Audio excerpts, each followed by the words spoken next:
Viryam Karavavane Tejasvinavadhitamastu ma vidvishavahai. Om Shanti Shanti Shanti.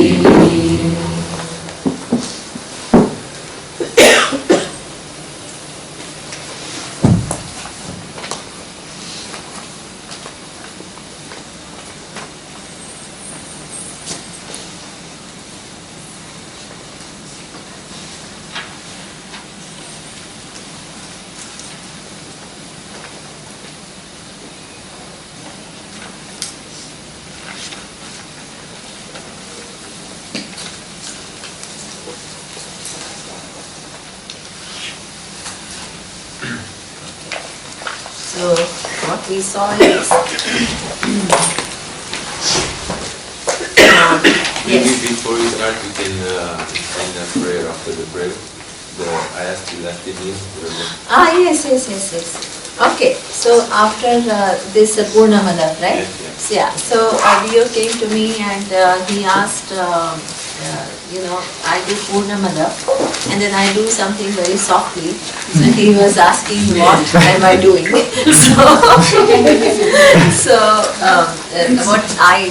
And this is a tradition, we say Om Shri Gurubhyo Namaha.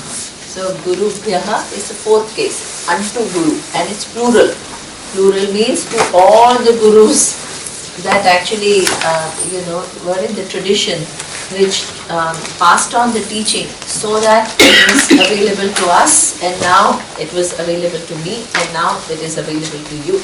So this is why we actually do our namaskara to the entire Guru tradition, the entire parampara. So this is what it is. So Om Shri Guru Bhyo Namaha. Then we say Hari. So those Hari who want to... also has a meaning. Yeah. So Hari is the one who harati. Harati is the one who rubs away, who removes, who eliminates, who takes from you what? Ignorance, confusion. Hari Om Shri Gurubhyo. Shri is or knowledge, or it also denotes respect and reverence for the lineage of all the teachers. So Hari Om, Ishvara, who is the one, Dakshinamurti, who removed all the ignorance and who has given this teaching to all these gurus. So I bow down in reverence and respect to them. And so this Hari Om is another one than the normal Hari Om, or is it always the same meaning of Hari Om?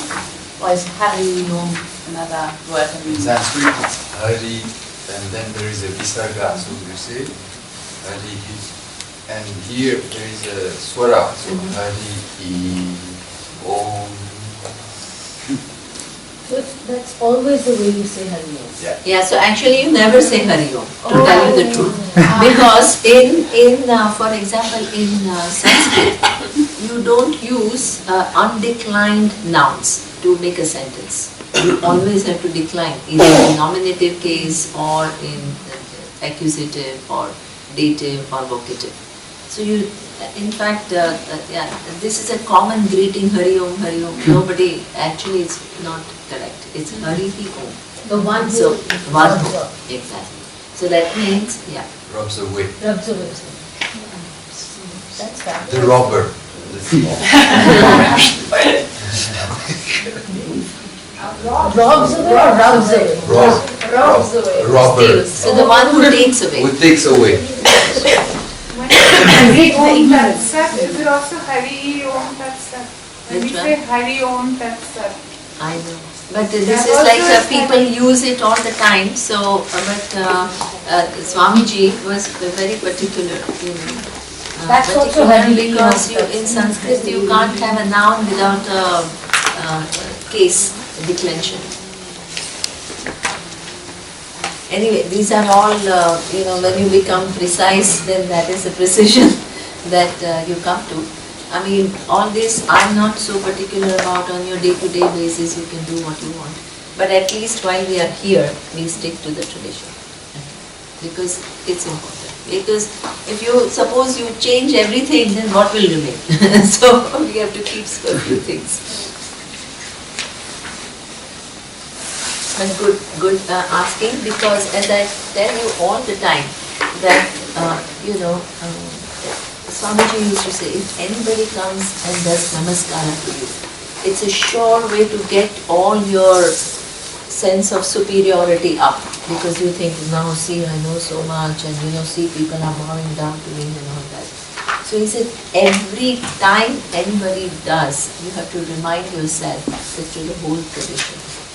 Every time.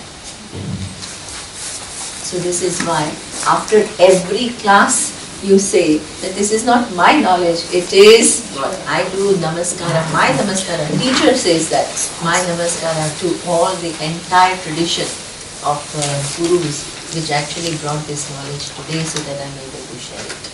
And the students say, thank you, because that whole tradition, so that the teacher is available today so we can hear this knowledge. Both do that.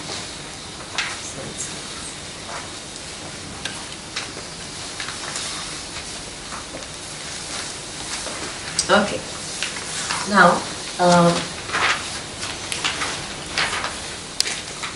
what is the summary? Summary I will do, because there is little time, and I want you all to kind of little bit look into what am I looking for when anybody says summary. This is also to give you an idea, right? You don't just start saying, oh yeah, this was talked about, but why this was talked about? So there has to be a link. See, anytime you want to hear anything, you have to have some kind of a logical progression as to what you're doing, why you're doing, how is it connected to the previous thing. You don't just say, yeah, yesterday we talked about this, but why did we talk about it? And how is it related to what we talked about? You may not tell the whole story, but somewhere you have to start with a logical sequence, and you have to show how the previous sentence that you said, how is it connected to the other thing. Otherwise it seems all scattered, right? So this is what, when you capture the gist, you have to actually see the logic. In that comes the beauty of the whole vision. Otherwise it's all, I learned this, I learned this, I learned this. Okay, but then so what? Right?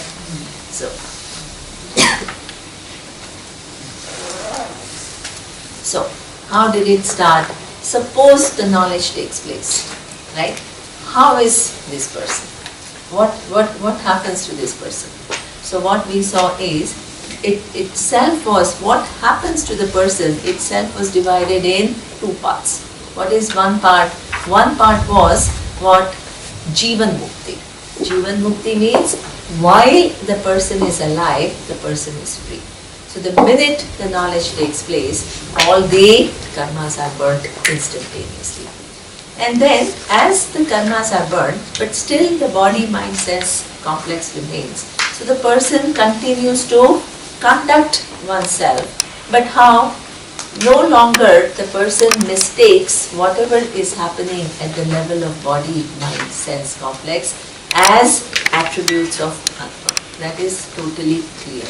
Okay? So this is why the person is actually able to use the body, mind and sense complex very freely. It's not about kind of trying to disconnect with it, because it is Ishvara Srushti. As long as you're alive, nobody can actually disconnect with it. So that very instrument which was the cause of problem, that becomes actually an instrument through which you express your fullness. So this is why, and therefore, the person is able to, there is a beautiful expression that how the wind goes around everywhere, the wise person can go anywhere, and what, that anything external or whatever happens at the level of body, mind, sense complex doesn't disturb the person. In fact, the person is able to own up very easily, because the person understands that I am the whole. So from then on, till then, the body, mind, sense complex is a liability. It becomes as though a liability, because it gives you smallness. Now it becomes your embellishment, in which you express your fullness. Then the next question was, what is the relationship of wise person with Ishvara? What is because now the person has understood everything resolves in one reality, which is Brahman. So how is the relationship with Ishvara? Then we saw while the body is alive, the relationship with Ishvara is still very much there. Right? Just as when you come to know the knowledge, that form and this form difference doesn't go away. You still see the forms. Otherwise you can't transact with the universe. Similarly, all forms exist in total. That also remains. It's not that it goes away. So therefore, in fact, what happens is the Gnani is the biggest bhakta. Why? Because the Gnani is not only totally aligned to Ishvara at the level of Vyavahara, but also the vision of Gnani is that Ishvara has blessed Gnani by removing the veil. And Ishvara has revealed to Gnani that you and me are one. So how can Gnani not be grateful to that Ishvara who lifted that Gnani from just a struggling human being to this who understands so much? So this morning it was interesting, Turiya came to me, that was beautiful, I loved it. She says, I came to meditation just as a small, like sometimes you're morning, you're sleepy, whatever, something is irritating you or your health is irritating, whatever it is, right? And you come here, and from where to where Surya took. Right? You come as this person who's for whatever reason it's too cold, anything. And then from there your connection to Ishvara. From there the nature of Atma. From there this whole contemplation on Akhandoham, Asangoham. And in me all the subject, object, everything is taking place. How far it takes you. How could you have done it without pramana? It's impossible. It's impossible to figure out by any person, just like that. So therefore, from this to that, who lifted you? Ishvara's grace. The opportunity came to you because of Ishvara. So Gnani never loses sight of, Gnani is actually the biggest bhakta. Is so aligned to Ishvara that through Gnani, Ishvara does his job of passing on the knowledge. Becomes an instrument through which the knowledge is passed on. So therefore, the person remains still a bhakta. This is why we saw Adi Shankaracharya on one hand wrote all the commentaries on Advaita Vedanta. Brilliant commentaries. Amazing. He defeated everybody who was from Dvaita school. Dvaita school, what does it mean? I am different from Ishvara. That is called Dvaita school. Defeated everyone, but at the same time, greatest bhakta. So that relationship is. Then, and when you do that, then all these false things, oh now I'm above everything, I can do anything, all these crazy kind of wrong knowledge goes away. I'm above it all now, I'm free from karma, so I can do anything. This is just really an escapism. Don't use Vedanta like that, please. I mean, it's a beautiful tradition, so much distortion, and you create confusion among people. It's just too much. It pains. It pains to see how people convolute their thinking and give wrong messages to others. So that means this is... now, what about Videha? Then there is a second thing which is Videha Mukti. What is Videha Mukti? What after this body drops? What happens? After the body drops, the verse was saying that what, just as the after breaking of the pot space as though merges into Mahakasha. Mahakasha means the space which pervades everything. So that means, is there real merging? Was it any time divided? No. There is no real merging or anything. It was not like a small space merged with a big space. It was only one space. It was never divided. Khanda. So that means, then what has happened? What has happened is that Karana Sharira, which kept you still, even after the body went, it kept you as an individual and kept giving you new birth, is no longer there for wise person. So because it is not there for wise person, there is no more coming back in a given form. So what remains? So please don't think the wise person has become extinct. Nothing becomes extinct. The wise person is what now? What? In form of Ishvara and Ishvara's truth, which is Brahman. That wise person, because of going of Karana Sharira, doesn't have to come back again and re-experience the world in connection with one given body and mind. So that is what we call Viveka. Okay? Next.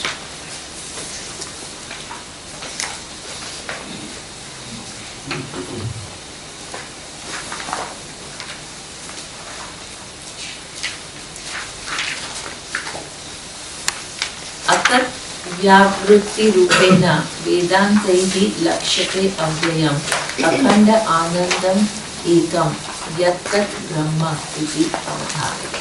Who wants to read the translation? Rudra. The process of negating what is not, what it is not, indicated in Vedanta as the unchanging, which is indivisible, limitless and one, understand clearly that is Brahma. Okay. So there is one more nuance added to this whole understanding. See, this is the whole thing. Clarity means nuances within nuances, within nuances, within nuances. Because what happens is, yesterday I think Jayanta was saying, that it is really nice method. I was sitting with dinner and he said it's really a nice method because first it gives you a foundation. What kind of foundation? See, this is what we call method of teaching Advaita. You can't just as the verse goes, you go, but you have nothing in mind. Then what? Just keep going. That is not teaching. So first, what you build a foundation. This is a critical foundation. What is a foundation? You start with a form and your identity. Then you show what is Ishvara. You show what is Maya, what is Brahman. That becomes the foundation. But it's not as simple as that. Then what happens? The subsequent verses, what do? You refine that. You zoom into the form. You zoom into Ishvara. Then you zoom into Brahman. So what happens? Zoom into Maya. And it's all the interrelationships. So what happens? That skeleton begins to be embellished. It begins to be embellished. So you start with the skeleton. Then you add here, you add here, you add here, all the connections you show. In the end, what happens? One whole big vision of Buddha. Otherwise, you go one verse after the other, you don't know how the previous is connected to the future, and the future, and this is what, it's all scattered.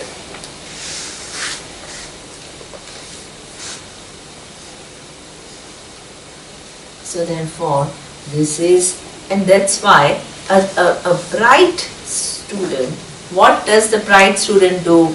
Accesses that. What is the teacher trying to do here? How is it progressing? What is it telling me? So that means your story and your pieces have to be what? Put in the right place till the vision becomes complete. Okay? So, one more method of showing. So again, right, what did we see? That the words of Shastra give you the knowledge. Then the question can arise. See, this is what, every time. If that time you start analyzing everything, you can't proceed. So you have to focus on that, and then you have to come back and ask one more question. This is how it is. Okay? So, anybody can raise a question and that is, how can limited words convey the limitless? You are saying Shastra is a pramana and Shastra is Shabda pramana. Shabda pramana means through words. Right? It reveals what the nature of reality is. And if we can say, well, how, just as we had a question, how a limited mind can figure out limitless. So what, on its own it cannot figure out, but it needs an independent means of knowledge, and then it can, what? Think about it, because it's a leading methodology, and it can, the mind can reach this final reality through the help of pramana and the teaching and the teacher. Similarly, now the question is how the pramana uses words. Every word has a limited meaning. So how a limited a meaning word can convey the limitless? Refinement within refinement within refinement. So there is a method. What is a method? The method is every word has one which is lakshyartha. Lakshyartha is the direct meaning. Shabdartha. Shabdartha is the direct meaning. Shabdartha is the direct meaning, the literal meaning. So that, what does it mean? Suppose you look up each of these words. They are Sanskrit language words. So if you open the dictionary, they will give you some meaning. So these are what we call direct meanings, right? Immediate meaning that the word conveys. But the problem with Shabdartha is that everything that we know, see, the language is for what? Things that we know. What do we know? Things that we see or infer. So which is limited. So that means every word that we have in our language is a limited word. Even if we have a word called limitless, we still don't quite know how to fathom that word. We only know a few things. Limitless means it can't be too logic. Then you add anything or subtract anything from limitless, it remains limitless. This we know. But what exactly is limitless, that we don't know. And every word we know is limited. So how is Shastra showing this reality? Through limited words. So many words we have used. So therefore, there is a method. Each word has its Shabdartha, which is the direct meaning, Vachyartha, literal meaning. And the other one is what we call Lakshyartha. Lakshyartha means implied meaning. So what does it mean? As we have seen, we use the word Sat. The Sat word in general, it means existence. So every existence that we know is limited in time, right? And limited in space. So Vedanta has to use this word called existence. But from this existence, what does it have to do? Take away the time limitation and space limitation. This is what we call methodology. Otherwise, if I keep saying existence, existence, what is existence? Oh, Satyam. And what is Satyam? Existence. So therefore, that's why first you need to know the meaning of the words that you are using. You can't be unclear about that. Then you have to use this word, which is a limited word, and take out the what? Limitation of this word and show the implied meaning. So it's a very, very precise operation. If starting point is unclear, how are you going to do it? You don't even know the meaning of the word you are using. How are you going to do this operation? So therefore, how do you take out? By saying this existence. Then what do you have to show? The time itself is something which is not, itself collapses into something. It is that existence upon which different units of time are superimposed. Then you understand You're not talking about a normal existence. You're talking about existence which is the truth of life. It is not subject to that.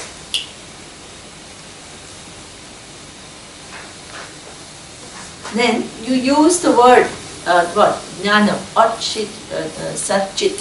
So generally our whole chit is what? Awareness. So we are obsessed with, because the Upalabdhi Sthanam is the mind. So that's the place where it is available. So we are constantly trying to kind of within this mind find some awareness, or trying to create some artificial distance between mind and awareness. But we can't get over this, because this is the only place we know the presence of awareness immediately as self-revealing awareness. So how does Shastra has to first show you that this awareness is not connected to your physical, subtle and causal body. And at the same time, it is what? Not confined, or it's not only here, it's everywhere. It uses yet another operation. What is the yet another operation? It is not only truth of the knower, but it is also the truth of object of knowledge and means of knowledge. This is how the immediate limited meanings are, and the connotations are taken out. And this is how you get to the real intended meaning. This is called lakshana.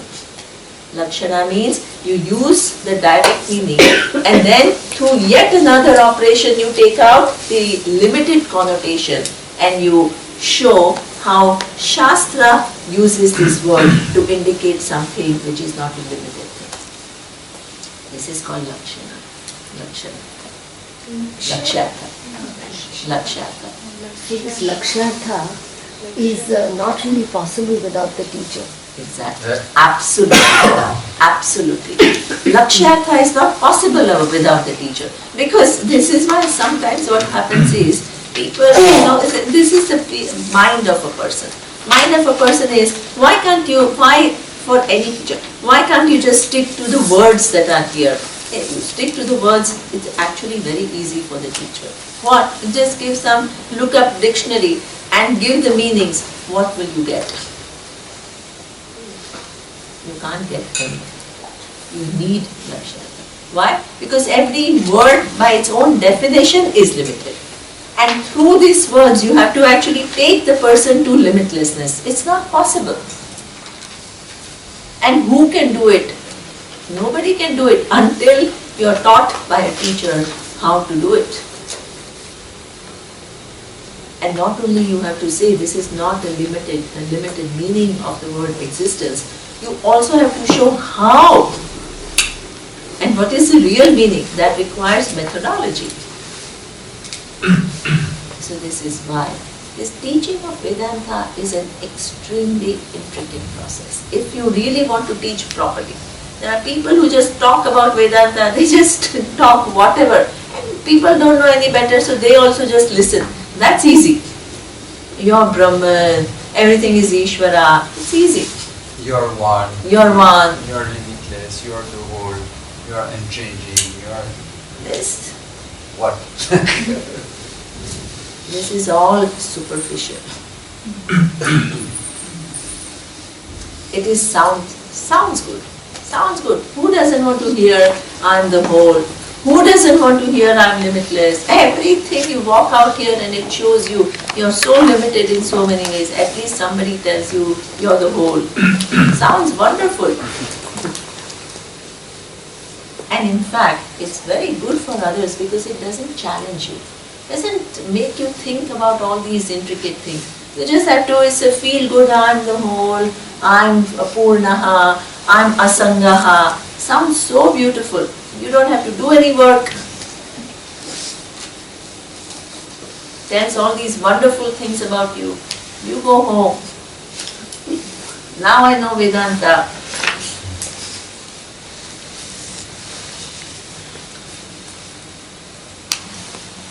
So this is why this Lakshatha and the use of Lakshatha and making you see, because it's you. It's not some idea that you carry in your head and float with that idea.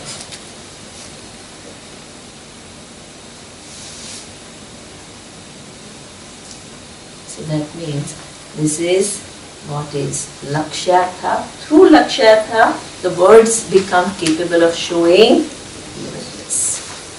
Swamiji Next.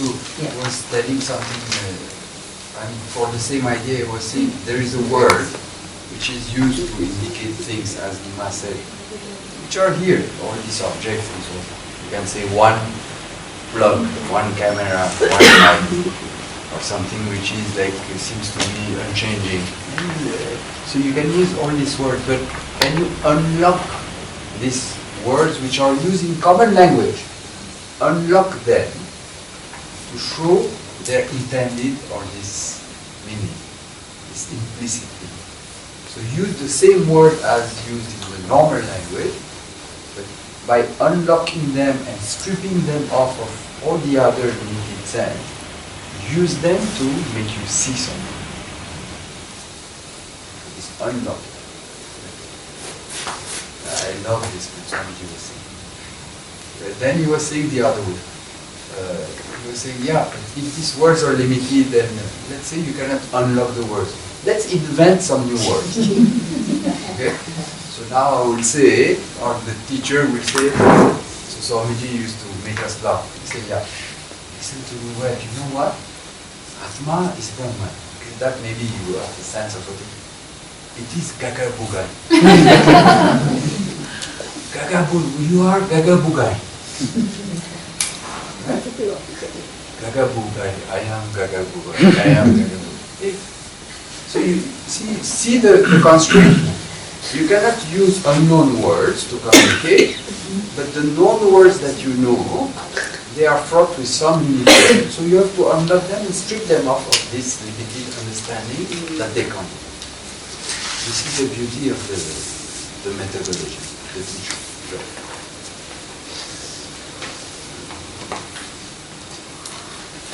Okay. Now, the next. Akhanda Ananda Rupasya Tasya Ananda Ashritaha Brahmadhyaha Taratamena Bhavanti Anandinaha Akhilaha. Who wants to? By the process of negating what is not. No. What is not to be. Das ist die Oh, sorry.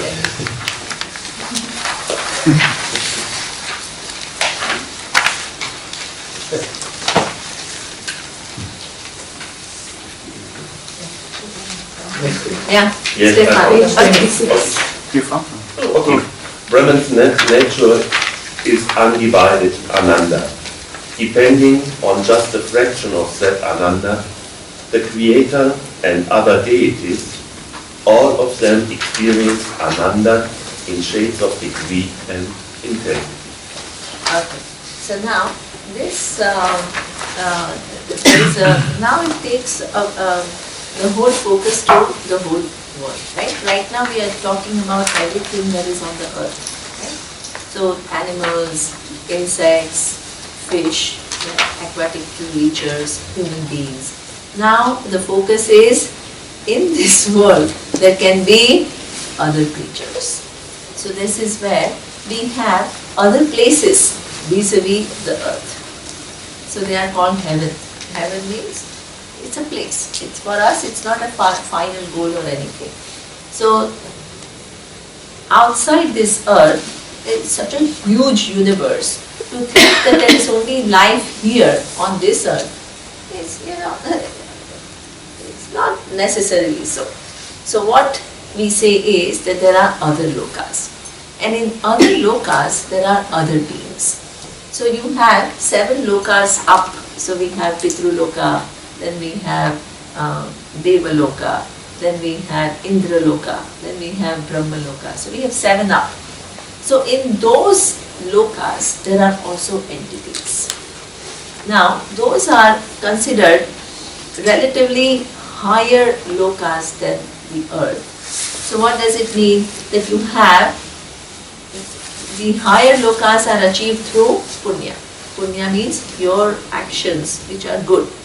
So what does it do? It gives you more pleasures. How does it give you more pleasure? The body that you take in those lokas is subtler body.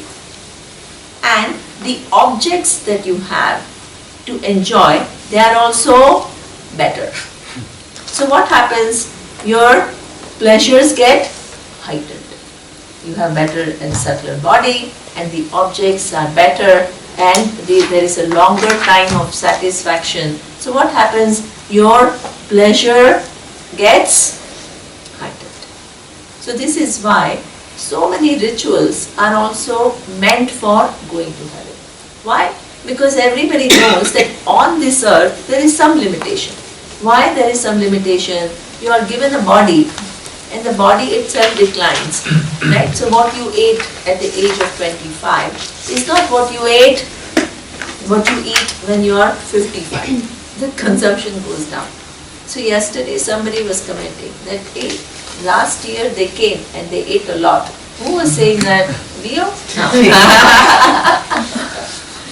And just from not only 20 years later, he said, this year I ate much less. So that means now in 5 years maybe you will eat even less. So that means even if the objects are there, your body is designed in a way that it is what? Aging, so your food intake goes down, so your pleasures go down. So people understand that. So now what they want those pleasures. So then they say, let's go to a better place. Then I have better body, heightened pleasures. This is why so many people are heaven bound. So how is this relationship of this Brahman with reference to all the other beings who have different degrees of pleasure?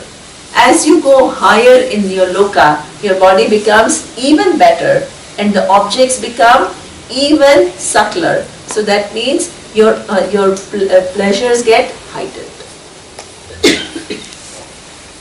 So how is this pursuit of Brahman vis-a-vis all these heightened pleasures that different beings in different lokas experience?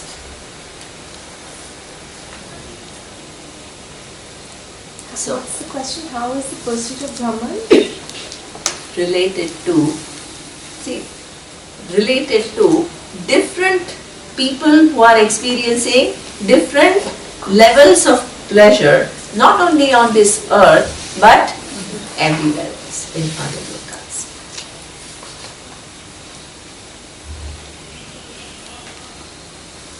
I think it's harder to pursue Brahman because you're so overwhelmed with pleasures. And I would guess the best place is still on earth to pursue. Okay. Now, what this verse is talking about is whoever is experiencing any pleasure anywhere in this universe, whether on this earth or in Indraloka or in Brahmaloka, the method through which you experience Ananda remains the same. What is the method? Seeker, sought, union. This is the only way you experience Ananda. In other lokas, what is happening is the seeker is getting little better bodies. And the sought objects are more refined. So as you go in higher loka, what will happen? The experience of happiness becomes higher, maybe longer,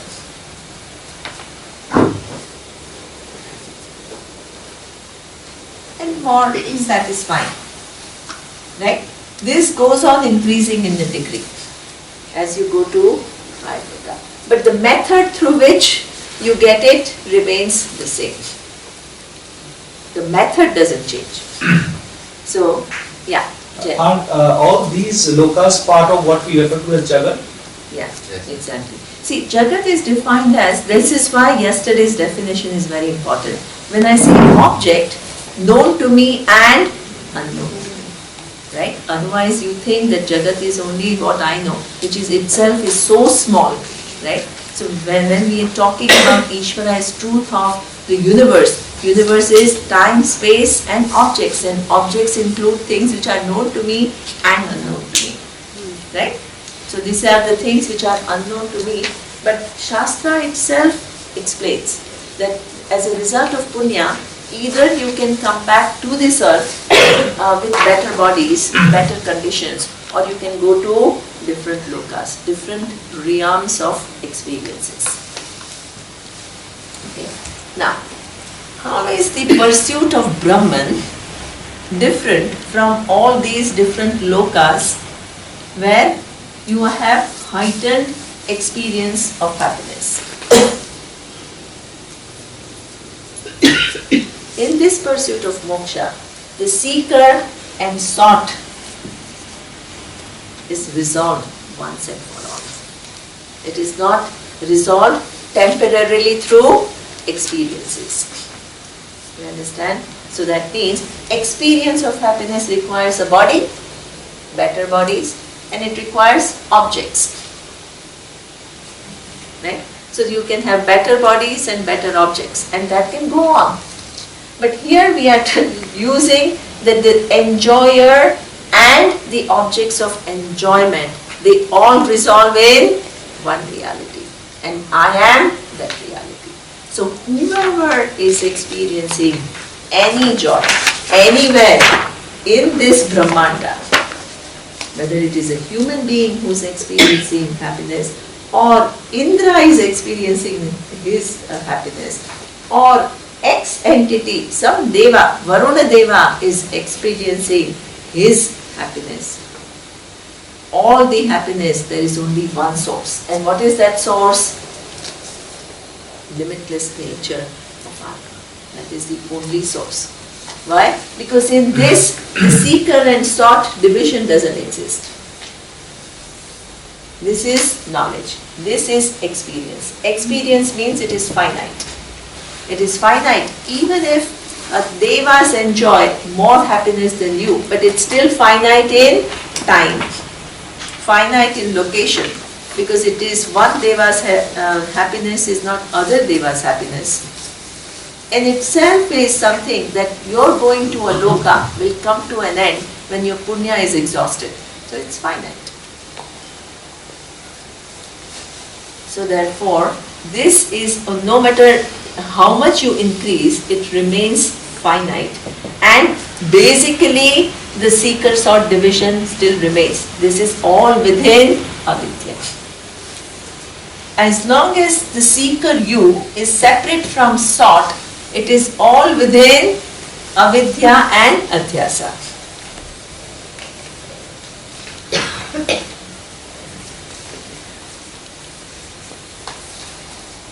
I am the seeker and I have to seek something outside me for my happiness. That means Dvaita. It all happens within Dvaita.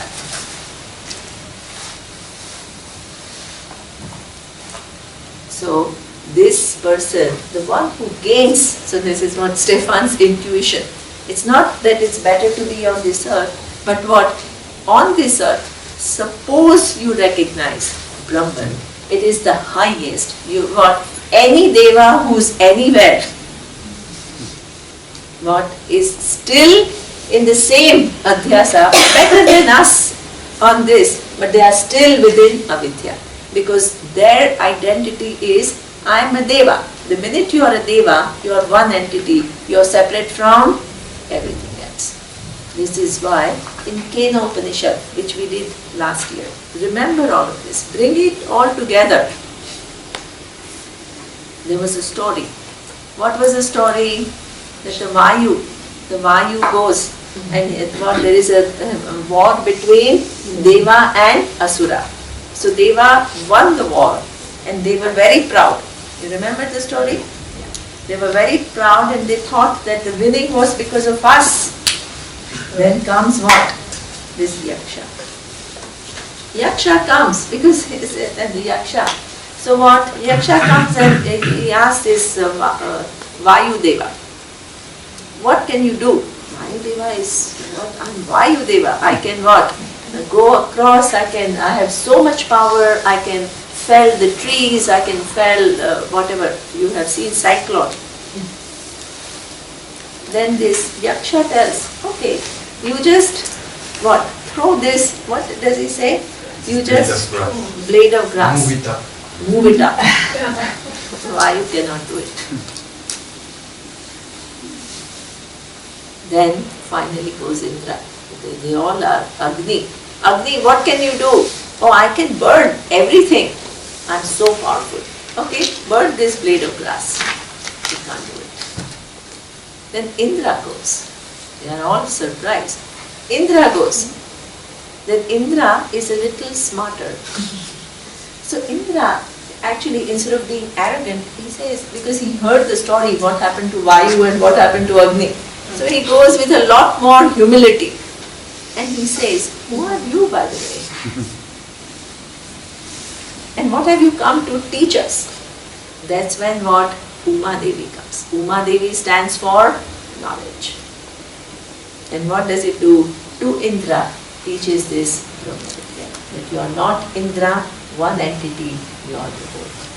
And then Indra gets the knowledge. So at that level, can you also create karma? What? At that level, you're still experiencing and enjoying. So you're still within samsara. Yeah, exactly. You're still within samsara. Absolutely. Right? So this is why this is the highest.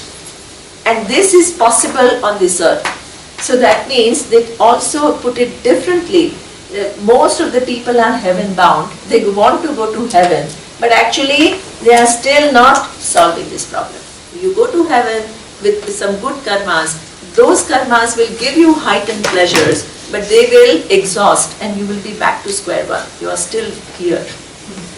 This knowledge is that which is what? Takes you outside this avidya and adhyasa. So in the meantime, you can re-express the way it is expressed in this verse.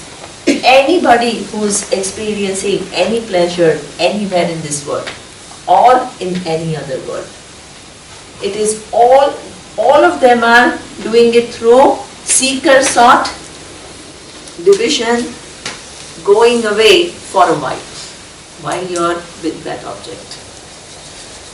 So that means they are trying to recreate this reality, but experientially. And every experience is limited.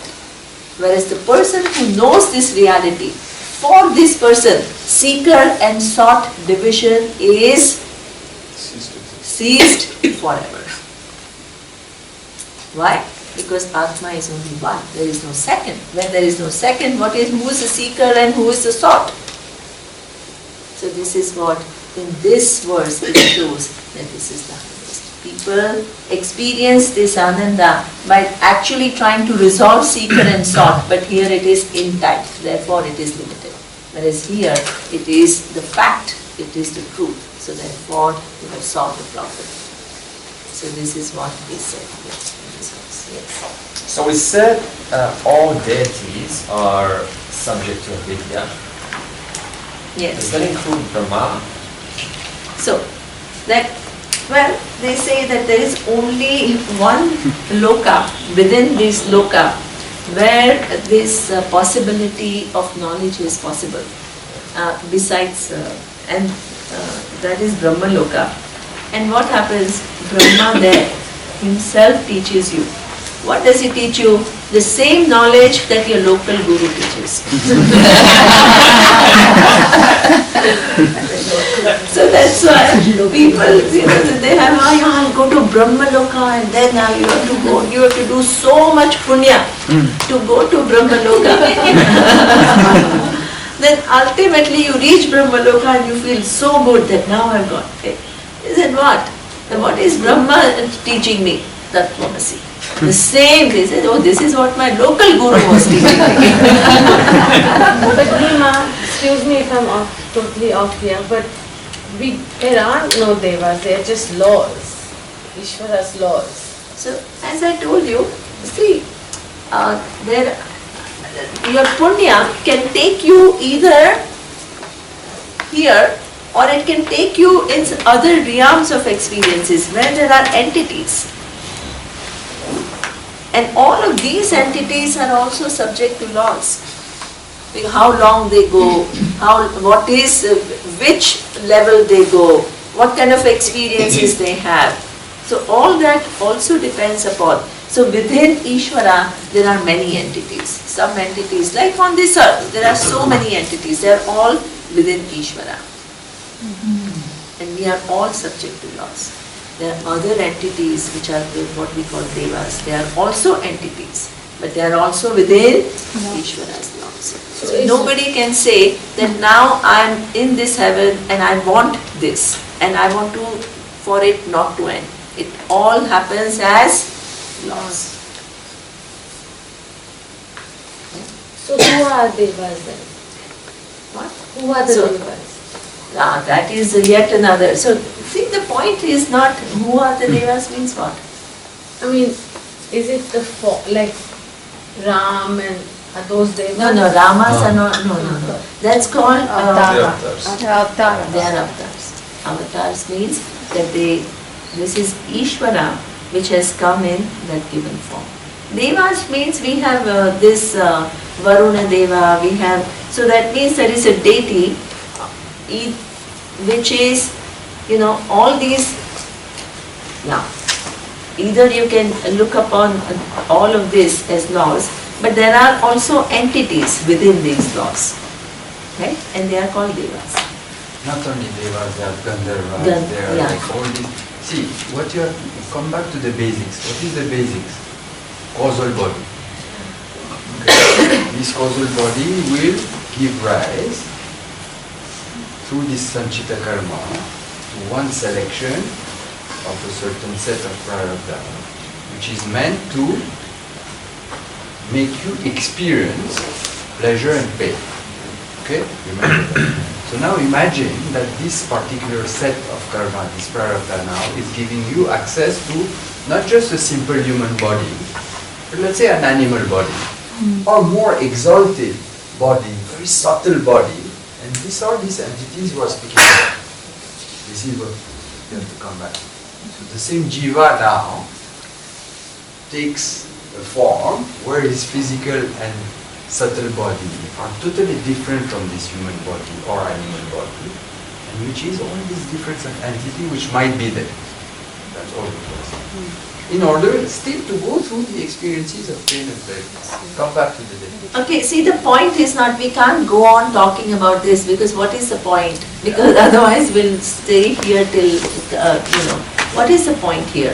What are we trying to say here? Are we trying to know the details of who are these entities and what are they experiencing and why are they experiencing and what are they called? Is this the discussion? No. What is the discussion? How do you compare? See, in everything we get into, and it's good, this is human mind, you want to know the details. But what happens is we have finite time, so we have to try to understand what the verse is trying to do, right? Because the details are endless. And then you have to yet study yet another thing to find out who are all these devas and what are they experiencing and how many lokas are there and what takes you here and all that. That is yet another, and so many things are unknown to us. This is why I say object universe means what? So many things are unknown. Can I sit and give names of all the devas? No, I don't know. But what you can understand is what? That there is, as Surya is explaining, right? Your punya and papa not only brings you to this earth, it can take you to different realms of experiences. And those different realms of experiences, depending upon the body that you have and depending upon the objects that are given, will give you heightened pleasures. Right? Now, there is what he calls taratamya. In the verse, what it is talking about is taratamya. Taratamya means as you go to a higher loka, the body will be better and the objects will be better. So it starts with Pitru Loka, then it goes to Deva Loka. The Upanishad has one whole list of water, and it ends with Brahmaloka. These are what we call 7 up. And then there are in one loka. And within one loka there are many entities. It's not like one entity. Suppose somebody says, suppose you ask Priya, suppose you ask me a question, who are these Manushyas? What is my answer? Do I name all 7 billion people that are on this earth? I'm unable to. Right? But I can generally understand that there is some entity on this earth with a given set of mind which is called human being. Right? So once you understand that, the details is something which is unfathomable. Right? And by the time I begin, suppose I knew all the 7 billion people by name. By the time I finish the list, some new have born and the old ones have gone. So it's endless. Right? So that's what we are trying to do by to know all the details. That's the thing. If you needed to know all the details to come to Brahman, you'll never get there. What you have to do is to understand relationships. I guess my understanding of the word Deva was wrong, so I kind of got confused. Okay. Yeah. So Devas are just entities who have gone to different places because of their punya, and they are enjoying heightened pleasures. Right? That's what it means. No, please. Thank you, because it's 10:15 and I have verses to do. See, details within details within details I can't do. We have to understand what the point, and at some point we have to move on. Right? I appreciate your curiosity. I appreciate this is human mind. This is the mind of everyone who wants to go on asking and asking and asking, but use your discretion, please. We are not here just talking and talking and talking. Within time limit, I have to do this, and don't deviate from the points. I have explained it, I think, well enough. Okay? So, this is what it says. This is very different from this. This is the point of this verse. Don't confuse this to this. Okay?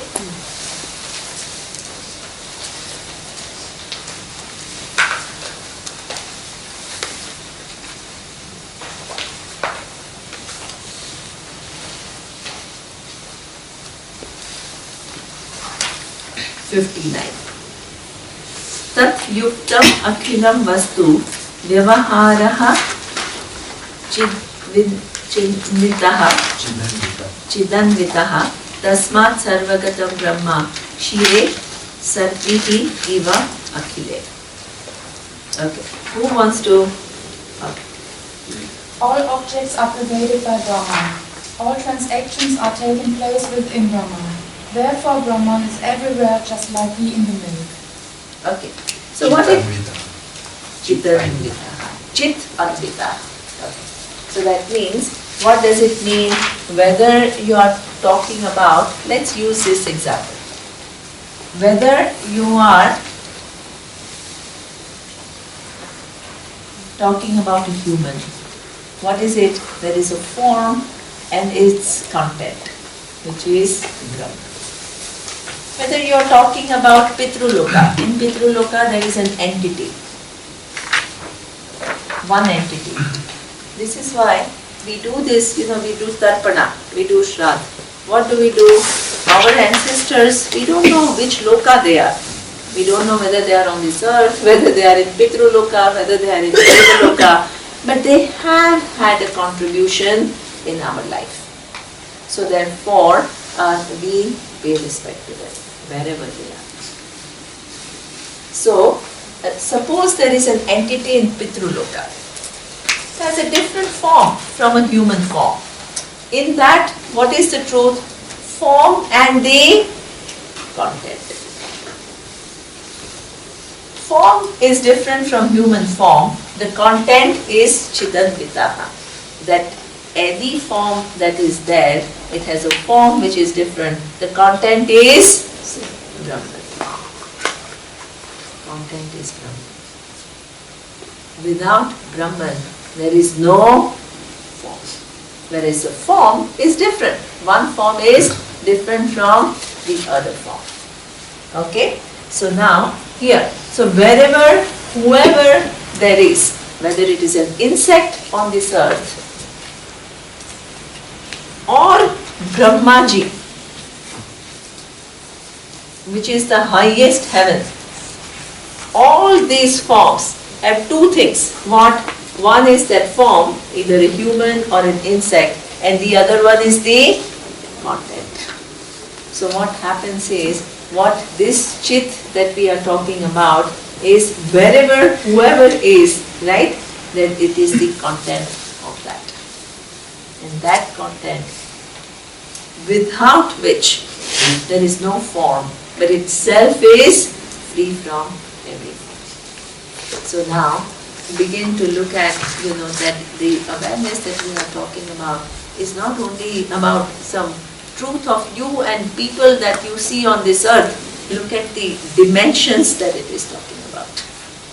This Brahman reality that we are talking about is, lokas and entities in the lokas. Different people are having different experiences, different degrees of pleasures in so many, in entire Brahmanda.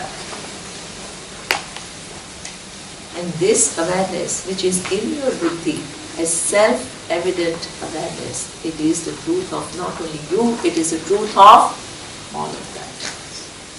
So this is what is. So that means the enormity of knowledge and what we are talking about has to be captured by the brain. Okay? So, it is a possibility that in terms of form, now look at this, in terms of form, suppose there is a wise person. The person still remains inferior compared to one of these devas. You understand? Because the body has come into being. Deva's body is superior. The pleasures are heightened. Maybe it Because lives 10,000 or 100,000 years or 3 billion years. But what is it? this is why the Gnani, you can't what? Serve us. It's like driving different cars. Sorry? Like driving different cars. Exactly. Driving different cars. So you can have, you can have Porsche or you can have whatever. So this is what, but the content remains the same. Okay? And the person who knows the content is the highest. Because immediately, whichever car is there, in whichever form, the content is everywhere. The forms are many, they are superior. So this is why in Taittiriya Upanishads it is beautiful. It is a beautiful imagery that is given. A wise person who's sitting under a tree, nothing, just one cloth, and is the one who has something that nobody across the universe has. So this is what it is. If it deviates too much, dismiss it. Yeah. Why is it said that then only on this earth and on Brahmaloka knowledge, self-knowledge is possible and the other lokas not? Why it is, actually they say it's not exactly like that. It says human or equivalent birth.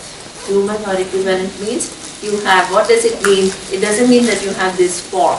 It means that you have, a human is mixture of punya and papa. That is what we call human being, right? So other yonis are probably, and the second thing which distinguishes human being from all other yonis is we have free will. We have Free will. Free will. So that means with this free will we can guide, and so therefore we are given buddhi also, which is required to guide this free will. And there is this whole evolved sense of mind. So what mixture of punya and papa?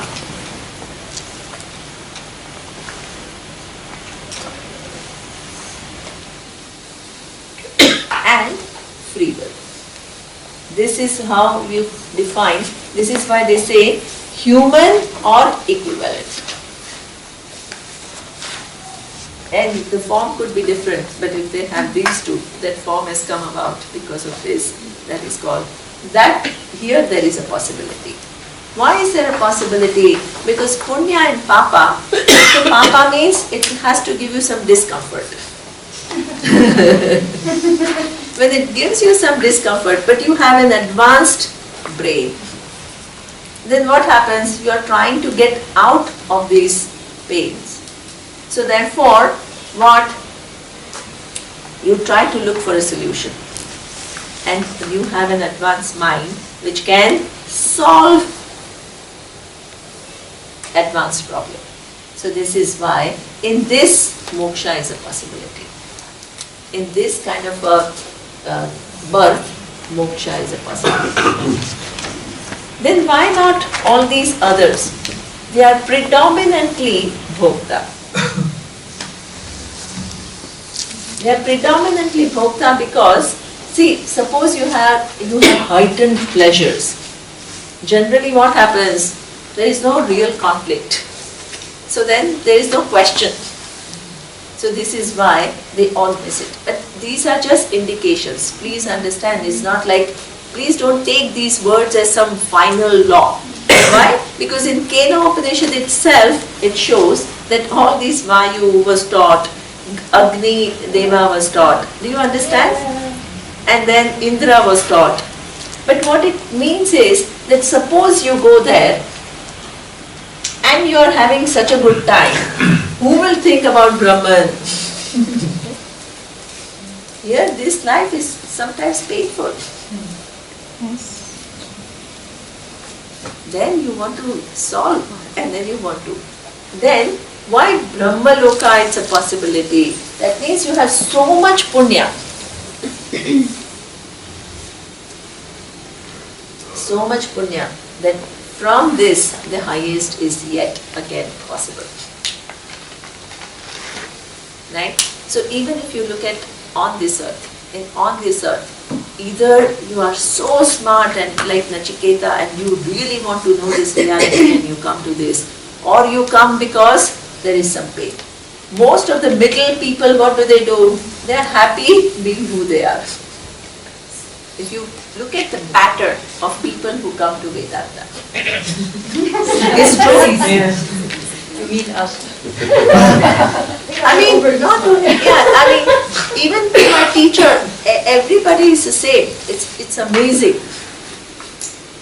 Either you come because you are so smart and you figured out at a young age, there are so many bright people who are simple people, but they come. Because very quickly they have figured out that, hey, there has to be something more to life than this. Or people come because there is some pain and they don't quite know how to overcome this pain. So if you extrapolate, you'll come to this. Either a human birth when you are struggling, or you are like extremely bright and with lot of punya, then you will go to Brahmaji and you will start. But ultimately you have to learn this, and there is nothing which is higher than that. Okay.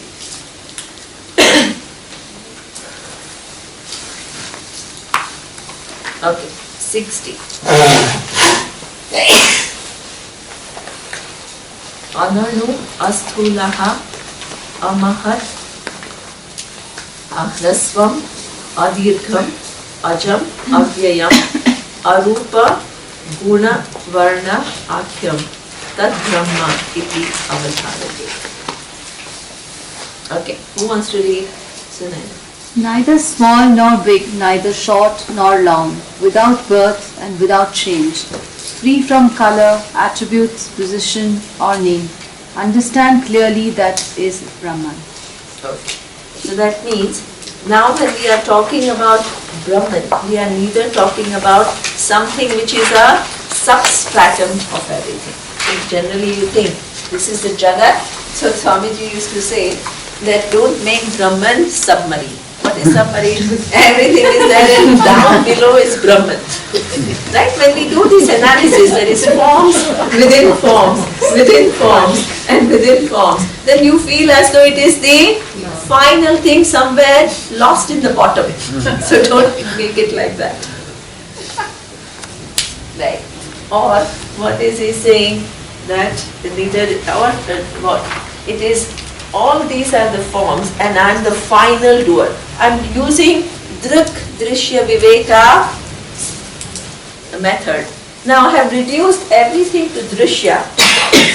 So all this is Drishya, which is seen, and I am the final seer on top. Either it becomes submarine or it becomes Helicopter. So this is human mind. We constantly imagine. Our mind is trying to create an image of Brahman. So when the other methodology is used, what happens when I use Satya Mithya methodology? Then it seems as though this is Mithya, this is Mithya, this is, and this is Satya, buried behind Mithya. When I use Drak Drishya Viveka, it's the opposite. Everything is Drishya and I am this highest seer. Do you understand? The mind keeps struggling. It keeps creating inaccurate images. So that is why Shastra very deliberately has to say neither it is big, nor it is small, nor it is high, nor it is low. See, it's very ingenious use of language again. Yes. But if you think it is very small and very subtle somewhere very deep in you or in the universe, the Upanishad will say immediately, no. First it will say it's very subtle and very small. So then you think it's like very small. Then immediately next sentence you will see it's very big. Then next sentence it will say it's neither big nor small. So then you don't have an idea that it has a size or a form. This is the Upanishad. I mean, it's a beauty. Right? You have to understand why these are juxtaposed. Because the mind goes in opposites. So this is what, neither it is too small, nor it is too big, nor it is short, nor it is long. It is not a given object. So that means what? It is without any change. So what? All these entities, what? They are all undergoing change. Something took them to this loka, then there is an exit from this loka. They are all undergoing change. Okay? So that means free from color, free from attributes, position or name. Right? They have what? Within this whole Brahmanda, Brahmaji is the highest. They have a position. Vis-a-vis Indra, he is higher.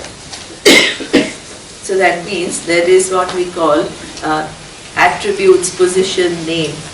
Brahman is that which lends attributes to everything else, but itself is free from attributes, without which none of this can exist, but itself is free from it. So any form, within any form, this reality is contained. But only some forms will begin to recognize it, or even attempt to recognize it. Clearly understand that to be.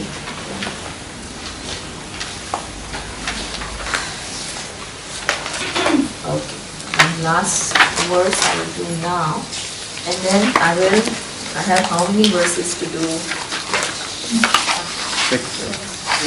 7 I can do next time. Okay, let me do one more verse. Yad bhasa bhasyate alkadi bhasyehi yapsut na bhasyate ena sarvam idam bhati tat brahma iti avadharate. Who wants to read Vaishali?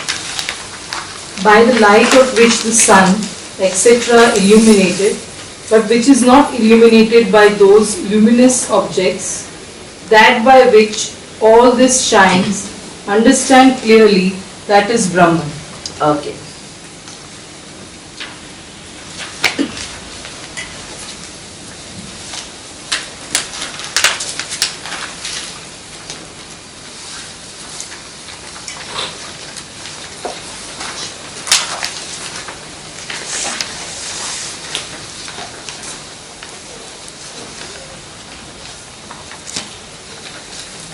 Okay,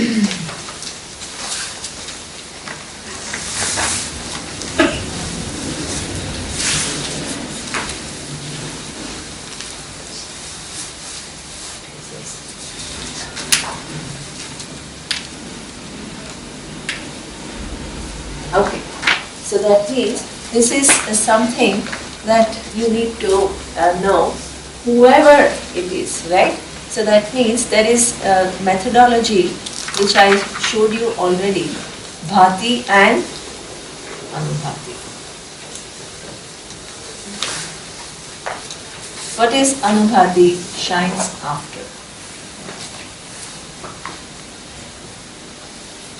What is shines after? So the sun illumines everything. All the objects and everything in this world. Now, do you see Brahman? Does the sun illumine Brahman? Just as it illumines all the objects? No. It is that, in fact is this, it is that because of which the sun is what it is. Right? So that means, why? Because the sun is what it is because of all knowledge. It's one of the manifestations of all knowledge and all power. And having manifested, it has many different functions. What are the functions? To illumine everything on this earth. And that knowledge and power itself has its being in Brahman.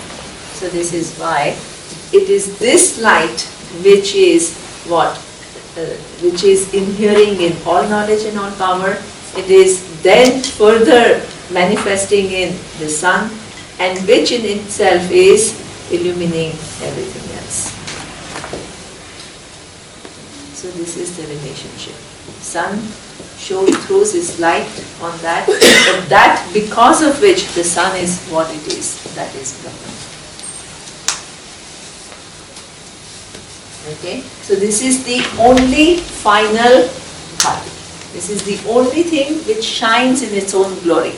Self-evident, self-revealing presence. Everything else shines after Anubhati. There is a beautiful verse that we chant in the temple. It is extremely beautiful. I think in this temple they do it during Aarti time. During Aarti time there is a Vedic prayer which says, Na tatra suryo bhati, na chandra tarakam, Neema vidyuto bhati, kuto yavagnihi, Tameva bhandam anubhati sarvam, Tasya bhasa sarvam idam vidhati. The same words if you hear. You can hear now? Is bhati, bhasayati, bhasati. So you want to tell the meaning? Okay. You can tell. I can tell you. Okay. So now, what does it mean that when you are showing the light, you are in the temple, you are showing the light, and then you are showing a light, so what does it mean? As though the light is lighting up the day, Ishvara. Is the light lighting up Ishvara? No. Is Ishvara is because of which everything else is lit. And this is what you tell, that hey, I am praying to this Ishvara. That's why there is no idle prayer in Vedic. We don't pray to idol. Idol means what? Nobody who prays to this, the rock or to a stone. Nobody prays to the rock or the stone. What makes the rock or stone? We have the vision there. People only pray to Ishvara. Nobody prays. So that means your ability to see what makes the rock or the stone, what the stone is. There is this presence which is Ishvara, which your eyes cannot see. So now you are saying, I'm praying and I'm throwing light on you, but I'm throwing light on you which doesn't work, because of which the sun is what it is. The moon is what it is. That which illumines the sun, which illumines the moon, which illumines the whole Jagat, which illumines everything. How can this light illumine you? It is you who illumines everything. And everything else is illumined after. What a beauty. This is Vedic culture. You are throwing a light and you are still saying, this is just this is what? Throwing light in terms of knowledge. No light can see Ishvara because it's Ishvara because of which all forms of light exist. With that light, can you capture whole of Ishvara? It's impossible. So while showing light, you are saying that. How can this little lamp that I am throwing can illumine you? You are that because of which the sun is illumined. You are that because of which the moon is illumined. The stars. The stars. Lightning in the sky. And the lightning in the sky is illumined. Tasya bhasa sarvam idam vibhati.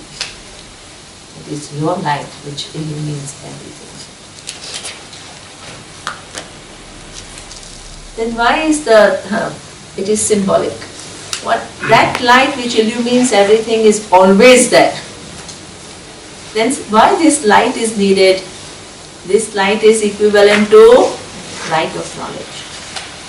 That which is there, but the knowledge is required for it to be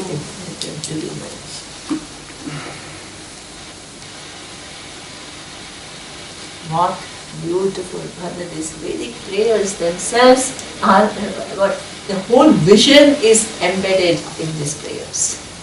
This is why we pay respect to these Vedic prayers. They are extraordinary. So, this is what says 61. Maybe, no, I think I'll stop. I have 6 or 7 to do, which I will do in the next class and I'll finish.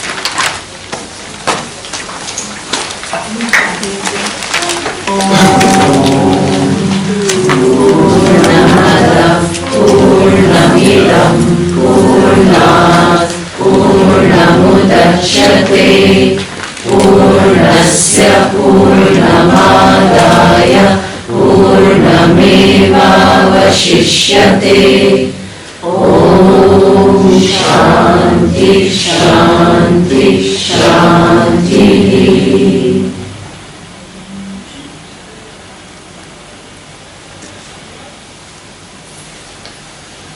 Mm-hmm.